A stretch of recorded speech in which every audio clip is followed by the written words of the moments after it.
तो दोस्तों मैं आ गया एक नई कहानी लेकर। तो चलिए शुरू करते हैं। एक धूल भरी गांव की सड़क पर युवा आरव चलता है। उसका चेहरा निराशा से घिरा हुआ है। वह एक पुरानी लालटेन देखता है जिसकी सतह उम्र से धुंधली हो गई है और आशा भरी हाथों से उसे साफ करने लगता है। एक चक्काचौंध भरी रोशनी फूटती है क्योंकि वह रगड़ता है। एक मित्रवत जिन प्रकट होता है, घोषणा करता है, मैं तुम्हें 3 इच्छाएं दे सकता हूं। आरव अपनी पढ़ाई में तल्लीन बैठा है। कमरा केंद्रित प्रयास के शांत फोकस से भरा है। नई हिम्मत से प्रेरित होकर वह अटूट संकल्प के साथ हर चुनौती का सामना करता है। मुझे पता है कि मैं एक दिन निश्चित रूप से सफल हो जाऊंगा, आरव फुसफुसाता है। उसकी आवाज दृढ़ विश्वास से भरी है। गांव के पुस्तकालय में बच्चे किताबों में तल्लीन हैं, जो आरव की इच्छा और कड़ी मेहनत का प्रमाण है। आरव मुस्कुराता है, बच्चों को सीखते हुए देखता है, जिसने अपने सौर उपकरण से गांव की बिजली की समस्या का समाधान किया।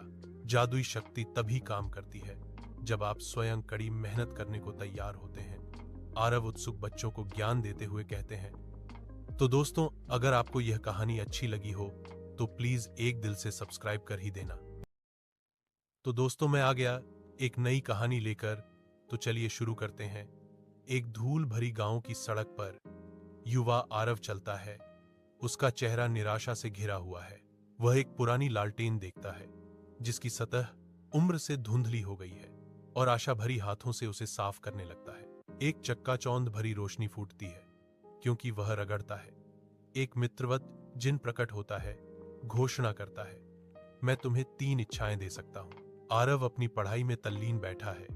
कमरा केंद्रित प्रयास के शांत फोकस से भरा है।